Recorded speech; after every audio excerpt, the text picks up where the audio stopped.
So, hello everyone. Let's get going. Thank you, Lauren. It's actually really great to be here today, to be in front of some real live people. I've just come off a two-day online international conference as part of our wonderful program that we've been, it's a big project of ours funded by the EU. And it is a bit surreal constantly talking into the void to people and not actually being able to see them. So it's a real treat to be here today. So today I'm going to tell you a bit about ponds. I'm going to be summarising very briefly some of the content of this book, Ponds, Pools and Puddles. If you want to see a copy of it, you can look at it here. But because there's so much more in the book than I can even briefly really mention in the time I've got today, I'm going to focus especially on what makes ponds special, why we need to look after them, the threats they face, and how we should be protecting, managing and creating ponds to help protect freshwater biodiversity generally. Before we start, I thought it might be interesting for you just to know a little bit more about the background to Freshwater Habitat Trust, just so you're familiar with where we come from. We started working on ponds right back in 1988 as Pond Action. We passed through a couple of name changes in the intervening years and finally became Freshwater Habitat Trust in 2013. Throughout all this time, we've worked not only on ponds, but like this one here, this is the Fowl's Pill in Otmore in Oxfordshire. It's one of the best ponds in southern England, but on all other kinds of freshwater habitats as well. So we've done big projects on river restoration. We've looked at the freshwater plants and invertebrates of canals all over England and Wales. We've studied lakes from Cumbria to Hampshire, like here, Tuat Tarn. We've investigated the remarkably rich communities of ditch networks in the south and east of England. And we've put all that information together as well, characterising the whole of the freshwater environment, the ponds, the lakes, the streams, the ditches, so we understand the whole network of freshwater habitats and the place that ponds have in those. And actually that work, that overall summarisation is described in chapter 4 of the book. And it's because we've always been concerned about the whole of the water environment that it's become clearer and clearer to us just how important the ponds really are as part of that network of freshwater habitats. When we first started what became Freshwater Habitat Trust back in 1988, we picked ponds for our first projects, not knowing quite how important they were going to turn out to be subsequently. We did, of course, spot that they were popular, and we also realised that not much was known about them scientifically. In fact, a famous freshwater biologist, T.T. McCann, had neatly summed this up in something he wrote about 15 years before we even started work, when he said it was to be regretted that ponds have been neglected by professionals who've generally worked on the largest lakes they could find.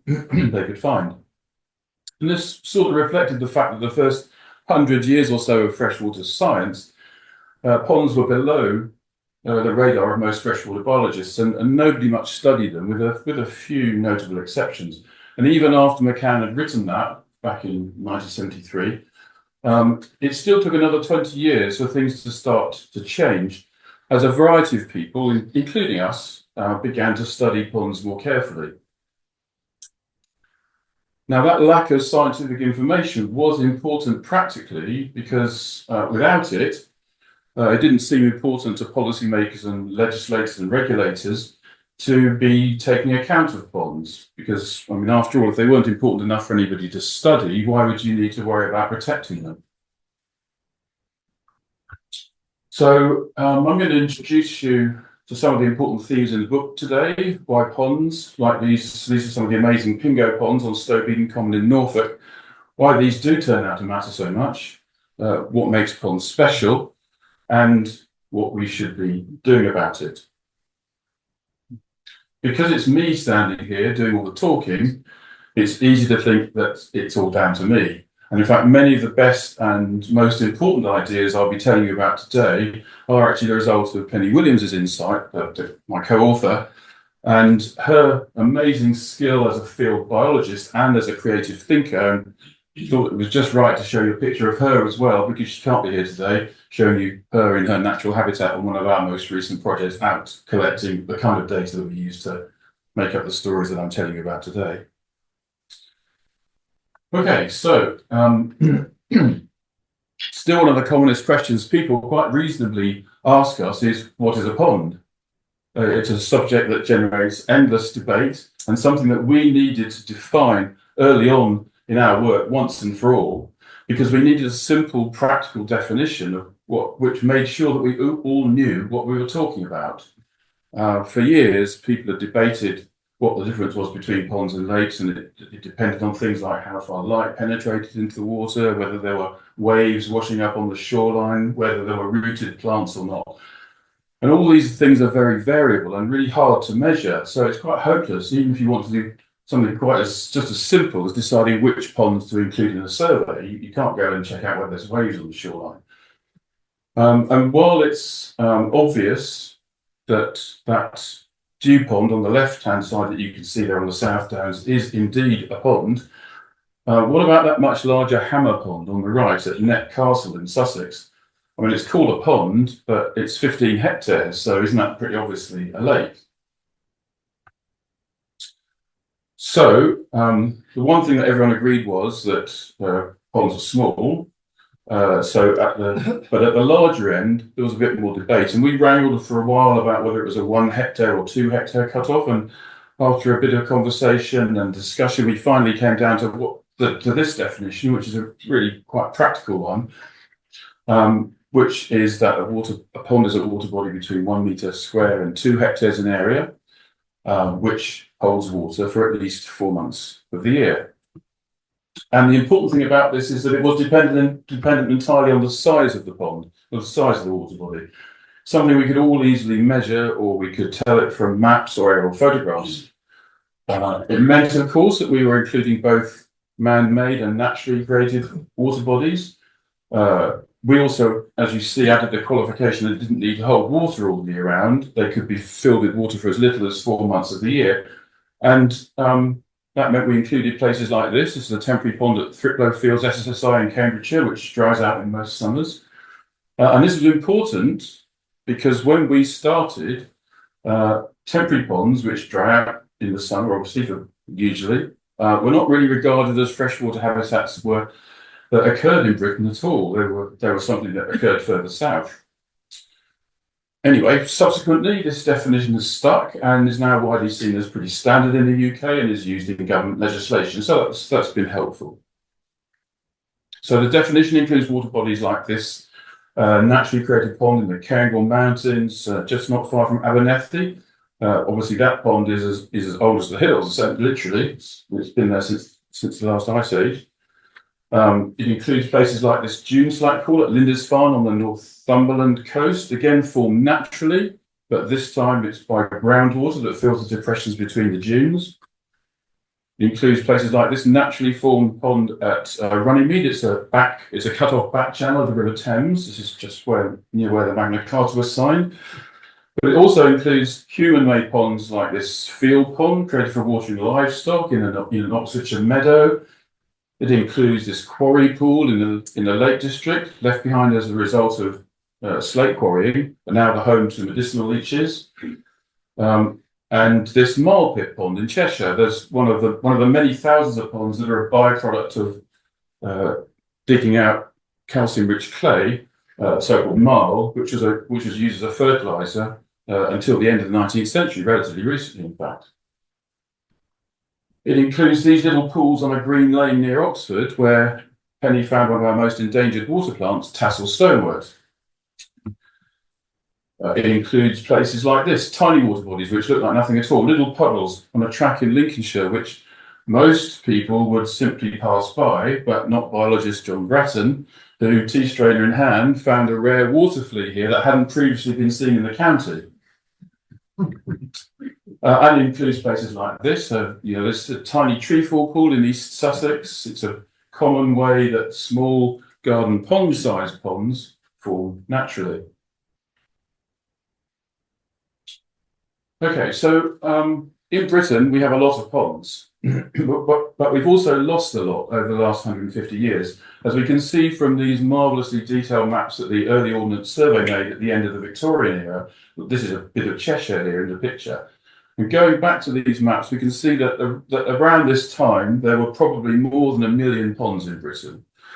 And counts that we've made in the last few years with the Centre for Ecology and Hydrology in the 1990s and in the mid-2000s show that this has now dropped by about a half. So there's around about 500,000 ponds in the countryside in England, Wales and Scotland, with probably 2 or 3 million more very small, tiny ponds in gardens as well. But the good news about all this is that pond loss has now stopped. Ponds are being made more quickly than they're filled in.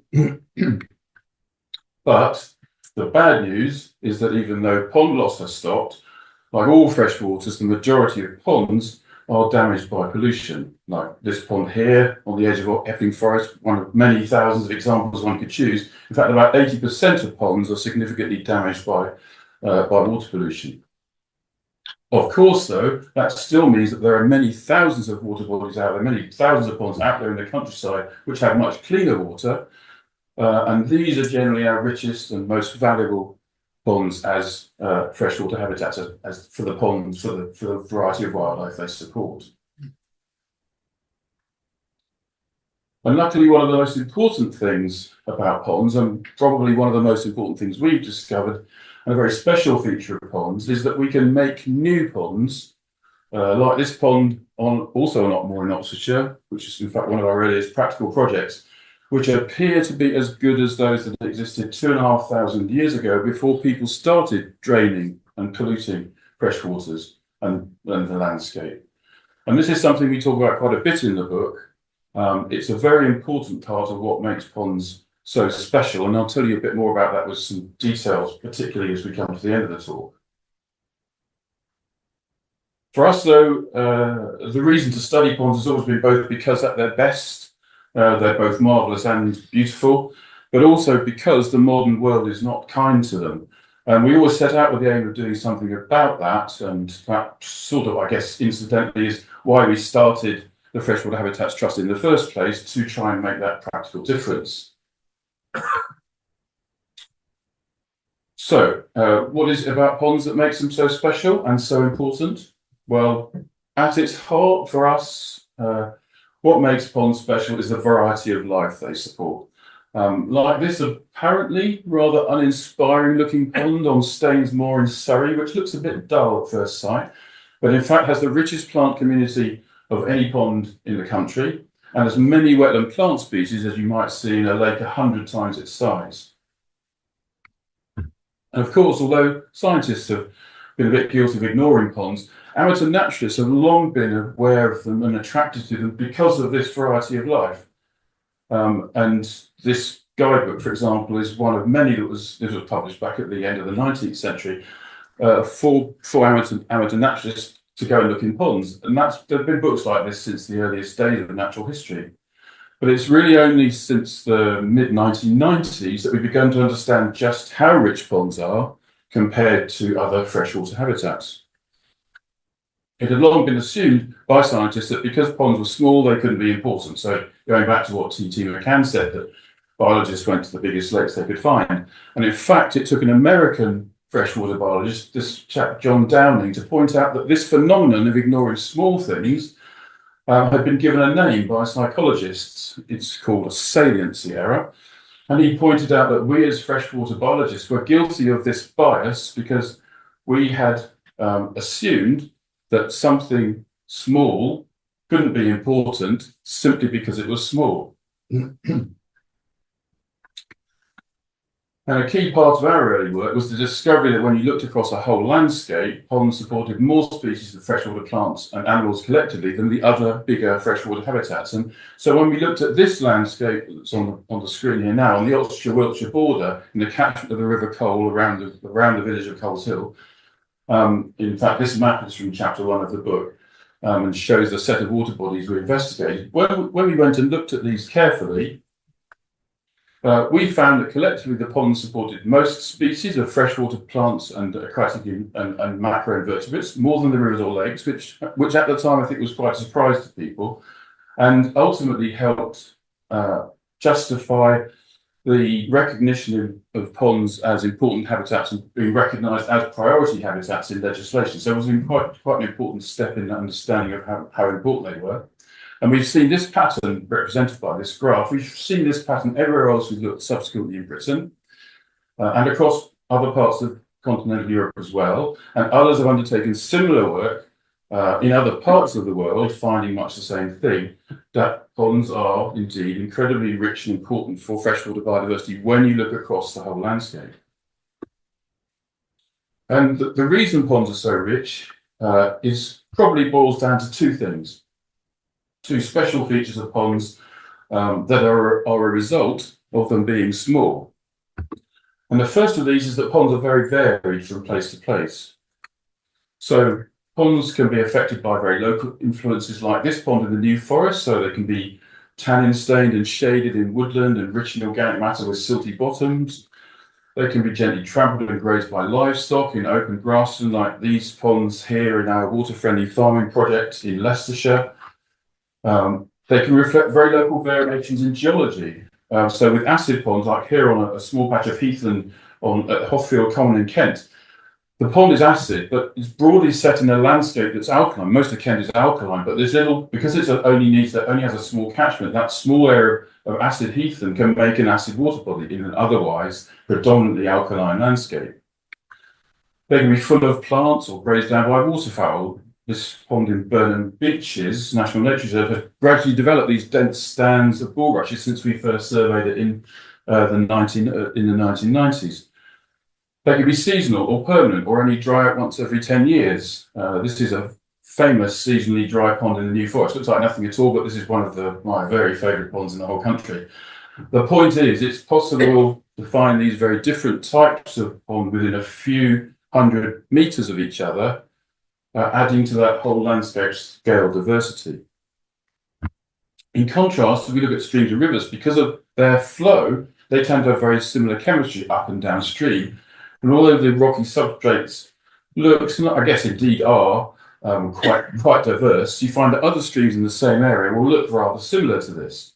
They don't show the same very local variations that we see in ponds. And it's this heterogeneity of ponds, the way ponds can reflect small differences in the landscape, which running waters do to a lesser extent, that is one of the main reasons why collectively they're so species rich at that landscape scale. And the second reason why these little habitats are so rich in wildlife is that they have small catchments, the area the water drains into them from.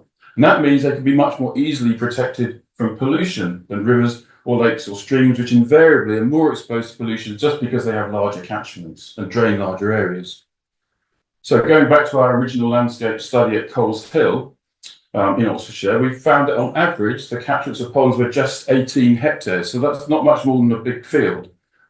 In contrast, the average for rivers was about 2,000 times more than this, about 43,000 hectares. So the pond circled with the red circle there on the left has a catchment of about 5 hectares.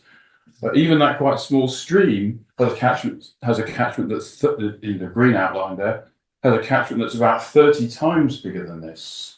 So essentially what we're saying is one of the big advantages of ponds is because they have small catchments, you can keep them clean and unpolluted much more easily. So if you create a new pond, for example, you can put that in a clean catchment. It's much harder to do that with running waters. We'll come back to that in a second. And this is a tremendous advantage for ponds because they'll stay clean and unpolluted throughout their lifetime if you can make that new pond in a clean catchment, helping it to sustain its biodiversity for the long term. As well as being diverse at the landscape scale, ponds also provide a refuge for a lot of now very rare and endangered species as well. They support a lot of uncommon wetland plants. Some now completely restricted to ponds, like this plant. This is starfruit. You can see where it gets its name from the shape of the fruits there. here in one of the handful of ponds that's found in Britain now in Surrey and Buckinghamshire. And because ponds are often the last refuge for clean water, they're often the last place where pollution-sensitive water plants like this water violet, again out a lot more in Oxfordshire, can still be found. In Britain, they're the only places you can see the special temporary pond crustaceans like tadpole shrimp. This is Trout cancriformis. This is absolutely one of my most favourite animals. Or the fairy shrimp, Chirocactus diaphanous. The picture's the right way up. It swims on its back. Two really of our most exciting freshwater animals. They're home, of course, to mayflies, caddisflies, stoneflies, sometimes rather misleadingly labelled river flies, but these creatures are just as much a part of the just as what we call pond flies, really, because they're just as much a natural part of the pond fauna as they are of rivers. Ponds are great for water beetles. Amongst the big obvious so-called macroinvertebrates, beetles are the second largest group. They're the only flies are more diverse in freshwater, in ponds and rivers for that matter. This little beetle, Halopus furcatus, is a specialist of temporary ponds.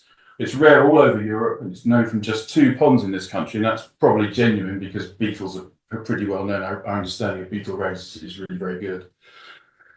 Of course, I don't need to tell you that the ponds are pretty vital for dragonflies and damselflies, although actually in the book we haven't written very much about them, partly because we didn't have the space, but also because there are some great books about dragonflies out there already, as I'm sure you well know. But I will just say one or two, make a couple of observations from our own work described in the book, looking particularly at the information we collected from one of the early national surveys we did of the so-called National Pond Survey, where we went and looked at the plants and invertebrates of the very best quality ponds, so we could understand what really good ponds should be like, so we knew what the target was. And what we found here, some things that are perhaps not surprising. In those high quality ponds, the most widespread species is the large red damselfly, followed by some other of the widespread species. But importantly in this list, what you see is in these high quality ponds also a noticeable proportion, I mean, it's small numbers each time, of course, is a rare species, but a set of the rarer species, which we've been hearing about today. In fact, most of these in our national survey were in fact ponds in Scotland. And that part of the list is more or less, that bottom third of the list is more or less absent from the ordinary countryside ponds, which, if you'll remember, are mostly damaged by pollution. It's only in good quality ponds that you'll start to see that full range of species that you should expect to see in ponds. Of course, all except a handful of the British dragonflies and damselflies can be found in ponds somewhere. And even some that we might think of as exclusively riverine probably would occur more in ponds, in riverside ponds, if ponds are good quality, not polluted by rivers, in other words, whereas common on river floodplains as they should be. So just to give you one example of that, the common clubtail, back to common clubtail, this is a speciality, in fact, of my home. I live near Oxford, my home area. And we found it in new ponds that we created at Pinker Meadow in Oxfordshire back in the 1990s. I'll show you a picture in a second of the location. Now, it didn't stay for long. Common clubtail didn't stay for long there because it obviously wanted the new substrate of recently created ponds near the rivers. But who knows which other ponds golfers might be found in if we looked carefully. The larger rivers where golfers might be expected to use ponds are mostly very heavily regulated and controlled for navigation and flooding. So there's not much chance these days of the natural processes that might make new ponds alongside big rivers to actually occur. So, there's not much chance for flooding, there's not much chance for trees to block the channel and all that kind of thing. So this is Pinker Meadow, not long after we created it. It's a picture in 1994 when we found that,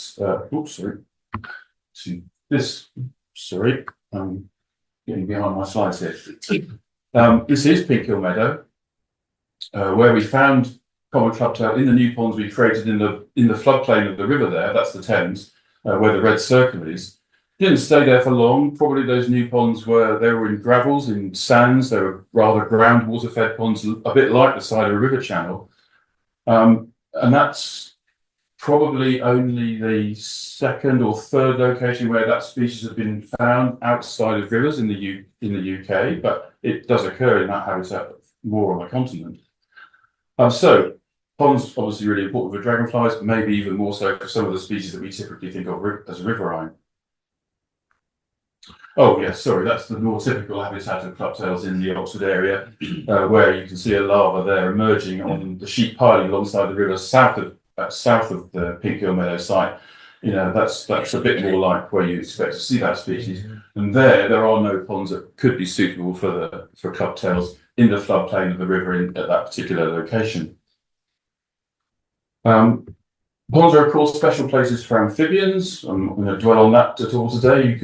You'll all know about how much great-crested newts depend on them. And also for birds. And although wetland and water birds generally like big wetland areas, those are sort of the preferred locations to see lots of water birds. Some of the most exciting water birds do use ponds, like this one, for example, the red-necked phalarope, which breeds beside small pools in northern Scotland. You can see gargony dropping into high-quality ponds from time to time. And red-throated divers, which nest beside ponds like this in the more remote parts of the country, here in Shetland. All of these birds are making use of usually high-quality ponds, not just your average run-of-the-mill pond. And of course, if you put a lot of ponds together, you know, though they might be called scrapes, into a nature reserve, you'll have a great place for wetland birds then. Ponds are important for aquatic mammals, maybe more so than is generally realised. You could be forgiven that thinking that water voles don't live in ponds, given how much surveys of these animals focus on rivers and streams. But some of our surveys have found about 1 in 10 ponds out in the countryside, so that's a lot of ponds with water voles in potentially. And of course, otters make extensive use of ponds as part of their wider territory, and ponds are a particularly important part of their habitat, their range in the spring when they're a source of amphibians to feed their growing cubs. So it's clear that ponds are really important and collectively rich and diverse habitats, but inevitably we have to say something about the threats to ponds and to freshwater life more generally that these threats pose. Ponds are crucial for maintaining freshwater biodiversity in most landscapes, and of course, in order to protect freshwater biodiversity effectively, we need to be looking after the ponds, because everywhere we've looked in Britain, both upland and lowland, a linchpin of freshwater biodiversity is the small water bodies, the ponds like these. So we think that making sure that ponds are in good condition across the landscape is a really important way of protecting freshwater life in general. A critical threat, of course, is from pollution. So situations like this, ponds dominated by growth of filamentous algae, outcompeting our native submerged water plants and reducing the diversity of the whole pond, are all too common. In this case, those pollutants are often coming from farmland, from urban areas, from roads, which collectively affect hundreds of thousands of ponds. And in this case, that's added to that is actually floodwater from the nearby, this is in Oxford, this is a pond on the floodplain of the River Cherwell, and that's also adding pollutants to the pond just because that floodwater itself is polluted. In contrast, most of our best ponds have very good water quality, largely free from pollution, and ensuring that that's maintained is absolutely vital. Management of ponds is also an issue as well. Pond management is enormously helpful in maintaining the variety of pond types across the countryside, but sometimes we need to be cautious, and that's particularly true of ponds in high-quality sites, where, like nature reserves, and the situation we're in here, this is Otmore SSSI again in Oxfordshire, where you really need to know what you're doing. So this pond was dredged out by a tenant farmer in a drought year. We followed it in the subsequent years. And although some of the species that were lost as a result of that dredging came back subsequently, we completely lost water violet from this pond, a sensitive and uncommon water plant in that area. And the disturbance also allowed Canadian pondweed to colonise this pond for the first time. So management's important, but you need to do it carefully. And that brings me to finally to the very special thing about ponds, which is the superpower that they have by creating new ponds in places where their catchments are protected from pollution, we can use ponds to revitalise the water environment, putting back clean water into the landscape. You can't make clean streams or rivers, you can only clean them up. And to get a river to really high quality, supporting the best communities it can, you really need to work with, you're needing to focus on small streams at the top of their catchments, or to be going to remote areas like the mountains of the Scottish Highlands or the more remote wilder parts of Wales. Ponds, though, are completely different. So it's easy to make new ponds, new high quality, clean, unpolluted ponds anywhere, which right from the start have all the conditions to bring back rich and vibrant freshwater communities into what are virtually pristine water bodies. So here's just one example of something some recent work we completed earlier this year with our sister organisation, the Newt Conservation Partnership at Mays Common in Buckinghamshire, where we made a complex of 11 new ponds, new clean water ponds this spring. At this stage, they all look a bit battered. It's just after construction, they're a bit of a mess, but these will have catchments of unfertilised grassland, generating a constant source of clean and unpolluted water for the future. And so these will become a set of really high quality water bodies in no time at all, which then have the potential to perpetuate like that more or less forever. And in a few years, they'll have turned into something like this, with a rich and diverse wildlife assemblage. And it's ponds like these, which are one of the very best additions we can make to the landscape these days, particularly at a time of climate change, when we need to protect freshwater wildlife, particularly by helping species to spread around the landscape, to move across the landscape, which they can only do if there's good enough quality habitat out there for them to do it. And to finish, I just want to show you a few details to show just how effective this work is from one of our biggest projects, the water-friendly farming projects, working in Leicestershire with the Game and Wildlife Trust and the Environment Agency, where we have 3 experimental catchments, each of them about 10 square kilometres, where we're evaluating the effectiveness of putting a variety of measures into the landscape to protect freshwater habitats. But particularly, we're interested in the effects of what you do, adding ponds to the landscape is in that context. And we've got three catchments here: the control catchment, the one that's called Barkby, where we're doing nothing, we're just monitoring what happens there. There's no changes going on there.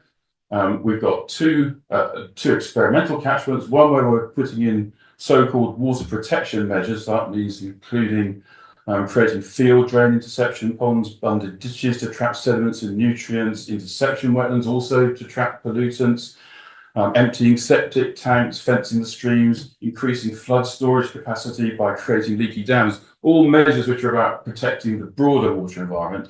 And then in the second catchment, the Staunton catchment, we're doing all of those water protection measures and things for biodiversity, and particularly adding new clean ponds to the landscape.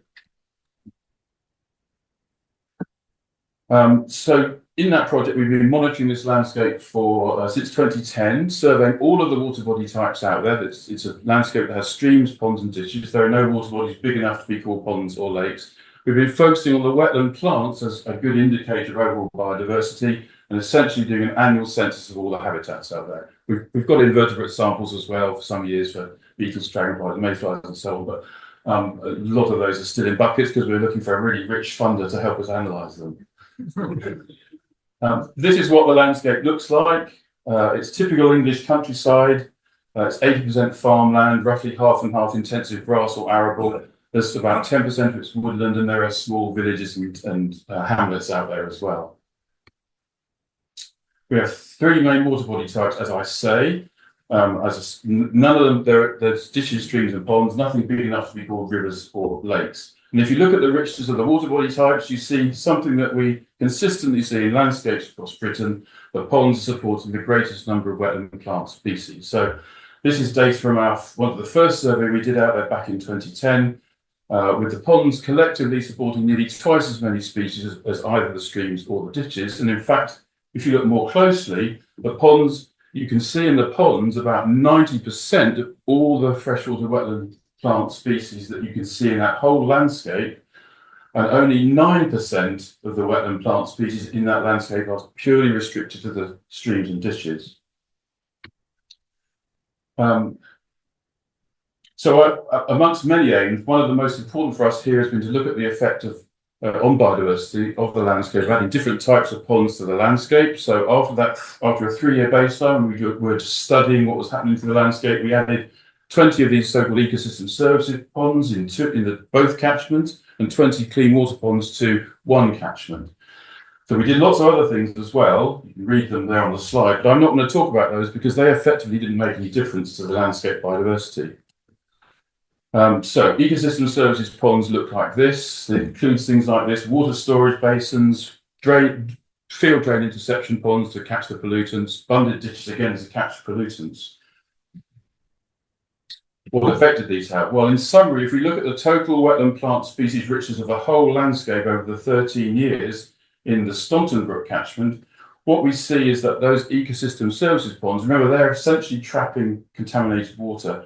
They're shown by the red bit of each of those bars. They added just a little to overall catchment richness. Indeed, in last year, in the most recent year, in 2023, there was only one species of wetland plant found just in these ecosystem services ponds that wasn't present somewhere else already in the landscape. So they don't make much difference to freshwater biodiversity in a sense. And so unsurprisingly, given that they do contain polluted water, that's the whole purpose of them, they're trapping the polluted water. So far, only one uncommon new species has been added in the entire 13 years of the project by those ecosystem services contaminated water ponds. We turn to the clean water ponds though. So these are ponds that don't have inflows. So they don't get pollutants in them. They have semi-natural catchments, so that's the land uphill of the pond. And usually we've made these in either woodland or scrub, or like the two you can see in the picture, in non-intensive grassland. These ponds have shown a much stronger effect on freshwater biodiversity, and currently we're increasing the number of wetlands, the total number of wetland plant species found in all water body types in that landscape by about 16%. So the ponds are adding the red bit of the bar to the whole landscape there. And that is a really quite substantial increase. Not many things see that level of increase in freshwater biodiversity at whole landscape level. It's even more pronounced if you look at the uncommon species. So these are the regionally rare and nationally threatened plants present in that landscape. Just by creating new clean water ponds, we roughly double the number of those species in the landscape as a whole. This is really quite a striking change. So, just to wrap up, last two pictures. That is a really quick whistle-stop tour of ponds, and if you've not seen the book, you can get a bit more information from the book. And what I've tried to do, therefore, is just to draw out especially how important a tool for protecting freshwater biodiversity, ponds, and particularly the biodiversity value of new clean water ponds will be. But there's lots more we could have talked about. The very fact that ponds are an ancient natural type of habitat. And although most, of course, ponds around us in England today, in the lowlands, are made by people, there have been ponds out there in the natural world since as long as there has been land and water. That's the point of this picture here. You can see evidence of ponds right back billions of years ago. So this is a very natural type of habitat. There's even more things we could be talking about, how ponds are used by different types of plants and animals. We've just really sketched that very briefly today, how we should go about monitoring them, how we can use environmental DNA, there's DNA shed by organisms into the water to detect what's living in the ponds, how to manage existing ponds more, just had a tiny anecdote about that, and just how you design new ponds to get the greatest value for freshwater wildlife. But we've only got half an hour, 30, 45 minutes, so you'll have to read the book. I'm sure I don't need to convince anybody here today that ponds are important habitats. But I guess I also hope that what we've been learning over the last 25, 30 years about ponds, what we've been able to summarize in the book, will add to your enjoyment and understanding of these fragile and vital habitats, and further help your work to protect what is a really important part of the natural environment. Thank you.